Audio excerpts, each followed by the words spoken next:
Assalamualaikum warahmatullahi wabarakatuh.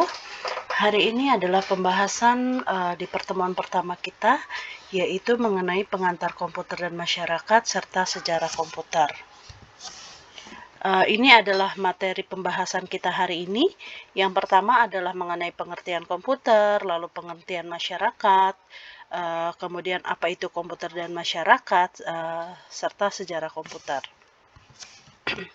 Oke, kita masuk ke materi yang pertama, yaitu pengertian komputer. Apa sih komputer itu? Nah, kalau ditinjau dari bahasa, komputer itu berarti menghitung. Ada beberapa pendapat ahli. Di sini ada 5 pendapat ahli dari Gordon, kemudian Larry Long dan Nancy Long, kemudian alias M. Award, kemudian Robert H. Blismer dan Donald H. Seders. Di mana menurut Gordon, komputer adalah merupakan tipe khusus alat penghitung yang mempunyai sifat tertentu yang pasti. Nah, kalau Larry, kemudian Blisman, sama Seders, itu dia lebih menekankan mengenai input, output, dan pemrosesannya, seperti itu. Sedangkan untuk Elias, dia mengatakan bahwa komputer adalah sebuah alat hitung yang dapat memproses data agar dapat disajikan dalam bentuk data digital atau data analog. Jadi, kita bisa mendefinisikan komputer adalah alat elektronik yang digunakan untuk mempermudah atau membantu pekerjaan sehari-hari manusia. Salah satu ciri yang membedakan komputer dengan alat elektronik lainnya yaitu komputer dapat menerima input data, memprosesnya, kemudian menyimpan, dan menghasilkan output data dalam bentuk yang berbeda dari data input yang pertamanya, karena telah melalui pemrosesan, atau bahkan dapat menghasilkan sebuah informasi dari kumpulan data yang telah diinput dan diproses tersebut. Lalu kita masuk ke pengertian masyarakat. Di sini ada beberapa pendapat ahli mengenai apa itu masyarakat. Menurut J.L. Gillin, masyarakat sebagai sebuah kelompok manusia yang tersebar yang memiliki kebiasaan atau habit, kemudian memiliki tradisi atau tradition, serta mempunyai sikap atau attitude, dan perasaan persatuan yang sama. Hal ini sejalan dengan pendapat Soleh Sumarjan dan John James McInnes, di mana masyarakat adalah orang yang hidup bersama dan menghasilkan kebudayaan. Nah, kalau John James McInnes juga bilang dia mempunyai budaya yang sama, berinteraksi di wilayah tertentu. Sedangkan menurut Herskovits, di sini masyarakat adalah sebuah kelompok individu yang mengatur atau mengorganisasikan dan mengikuti suatu cara hidup atau the way life tertentu.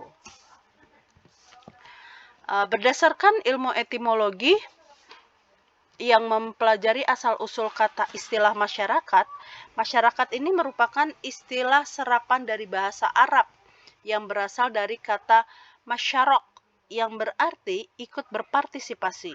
Sedangkan dalam bahasa Inggris, masyarakat disebut dengan society yang berarti sekumpulan orang yang membentuk sebuah sistem dan terjadi komunikasi di dalamnya. Oleh karena itu, bisa ditarik garis lurus bahwa pengertian masyarakat adalah sekumpulan manusia yang berinteraksi dalam suatu hubungan sosial, saling berhubungan, lalu membentuk kelompok lebih besar, serta memiliki kesamaan budaya, identitas, dan tinggal dalam suatu wilayah tertentu. Lalu, apa itu komputer dan masyarakat? Komputer dan masyarakat dapat diidentifikasikan sebagai hubungan antara pengguna atau user dengan suatu alat, yaitu komputer, guna mencapai tujuan, dan selanjutnya akan dapat meningkatkan efisiensi waktu dan tenaga, serta mempermudah dalam melakukan suatu pekerjaan, dengan tidak lagi menggunakan cara-cara tradisional atau secara manual, akan tetapi menggunakan suatu alat yang sudah ditentukan ketelitian dan dipertimbangkan secara matang.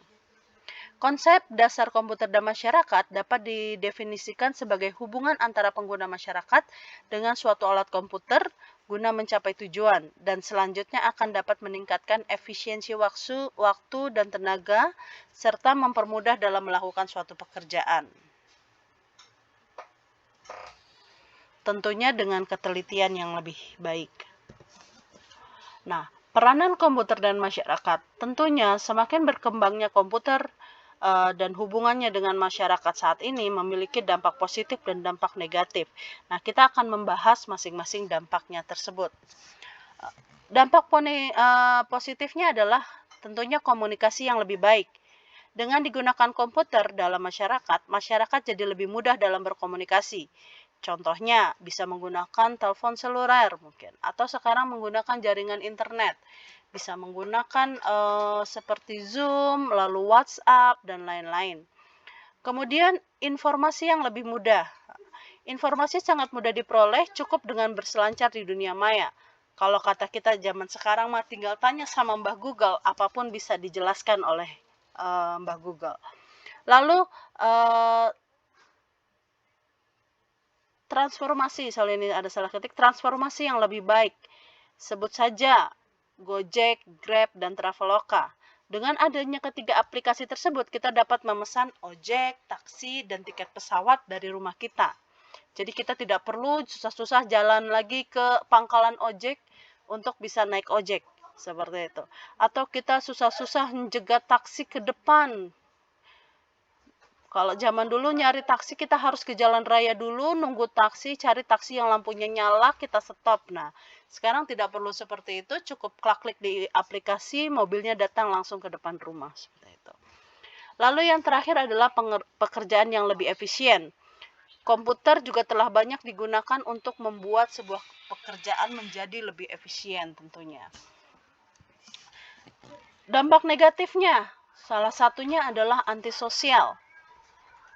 Malas bersosialisasi secara fisik. Kemudahan berkomunikasi jarak jauh membuat kita malas untuk bersosialisasi dengan lingkungan sekitar. Jadi seringkali anak-anak kita jadi lebih antisosial karena mereka sudah menganggap cukup berkomunikasi dengan gadget dan mereka bisa terhubung kemanapun dan dengan siapapun. Lalu pencurian data. Data mudah dicuri. Jika kita menyimpan data-data kita di komputer dan komputer tersebut terkoneksi dengan internet, maka sangat besar kemungkinan data-data kita dapat dicuri oleh orang lain atau biasa disebut dengan hacker. Lalu yang terakhir adalah hilangnya lapangan pekerjaan. Karena beberapa pekerjaan itu digantikan oleh mesin. Semakin cerdas sistem, maka makin sedikit menggunakan tenaga manusia. Oke, sekarang kita masuk ke sejarah komputer. Sejarah komputer itu dibagi dua, ada di sebelum 40, tahun 1940, dan setelah tahun 1940. Nah, sebelum tahun 1940 itu munculnya abakus, yaitu sebuah alat sederhana untuk melakukan perhitungan semacam pertambahan, perkalian, dan sebagainya. Kemudian muncul lagi alat yang lebih canggih dikenal dengan Pascalin, ditemukan oleh Blaise Pascal yang baru berusia 18 tahun pada saat itu menemukan. Kelemahan dari alat ini hanya dapat melakukan penjumlahan saja. Kemudian dilanjutkan oleh Gottfried Wilhelm von Leibniz yang mendefinisikannya hingga dapat melakukan perkalian. Nah, setelah tahun 1940, komputer itu dibagi menjadi 5 generasi. Yang pertama adalah generasi ke-1 itu dari tahun 1940 sampai dengan 1950. Di mana generasi ke-1 ini ciri utamanya itu masih menggunakan tabung vakum untuk memproses dan menyimpan data.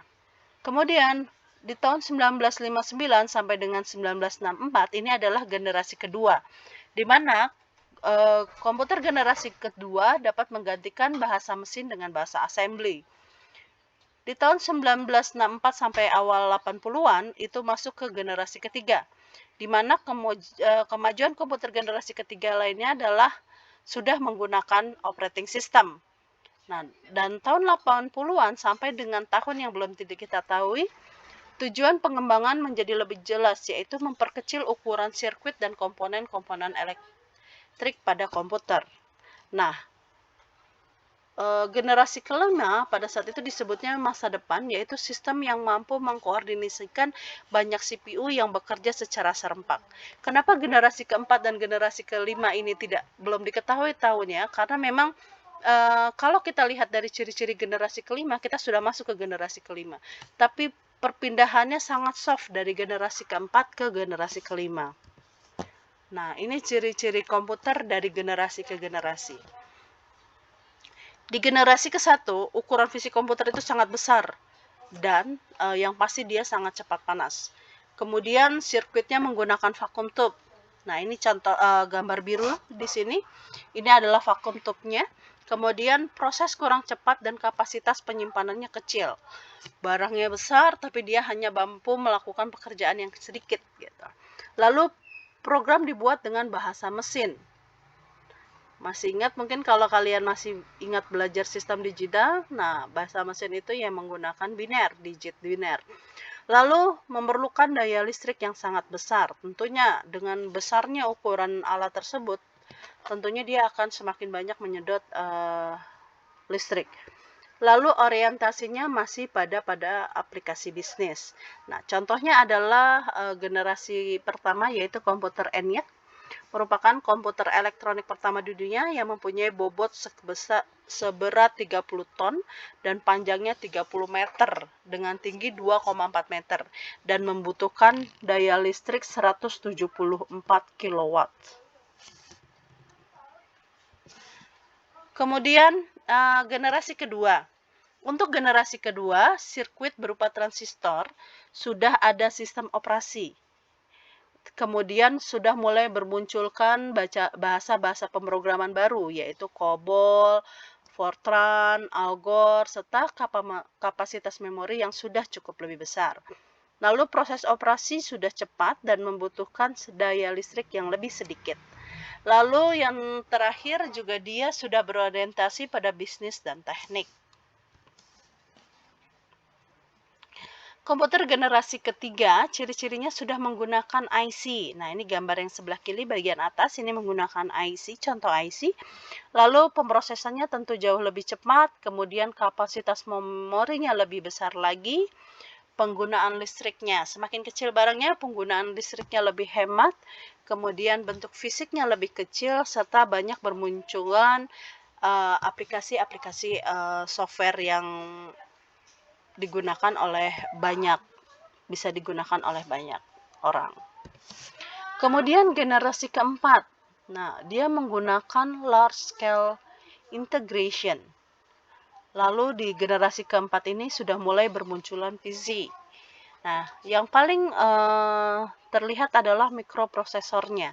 Penggabungan seluruh komponen-komponen seperti CPU, memori, kendali input-output, dan diprogram sesuai dengan kebutuhan. Generasi kelima.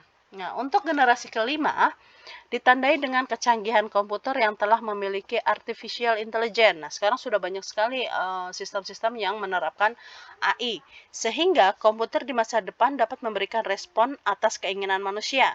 Nah, ini contohnya adalah sekarang ketika kita sering berselancar di dunia maya, contohnya di Facebook atau di YouTube. Ketika minat kita sering searching suatu data, misalkan kita sering mencari data petualangan, maka secara otomatis di wall kita seringkali tampil informasi-informasi tentang petualangan tanpa kita minta. Nah, inilah artificial intelligence yang di-embed di dalam sistem tersebut. Lalu perkembangan komputer masa depan akan memiliki bentuk yang semakin kecil dan canggih. Itu sudah terbukti untuk saat ini. Lalu menggunakan very large scale integration dan sensor panca indera akan dimiliki oleh komputer. Sekarang sudah banyak sekali ya. Di berbagai industri, di pertanian, itu banyak menggunakan sensor-sensor. Entah itu sensor gerak, sensor panas, gitu ya. Sensor cahaya, dan lain-lain. Itu seringkali sudah banyak diterapkan di berbagai alat-alat yang ditanamkan sistem komputer. Nah, ini contoh perkembangan Apple Design dari waktu ke waktu. Kita bisa lihat dari yang mulai kecil sampai dengan tipis gitu ya. Ini contohnya saja. Kemudian arus data komputer saat ini yaitu pertama itu pasti ada proses input, di mana di sini ada perangkat input mengirim data ke CPU. Contohnya perangkat input itu seperti keyboard, kemudian ada scanner, itu perangkat input ya. Lalu mouse itu juga masuk ke dalam perangkat input, lalu pena touch-nya itu juga bisa sebagai perangkat input. Lalu dari apa yang diinput dikirim ke CPU untuk dilakukan pemrosesan.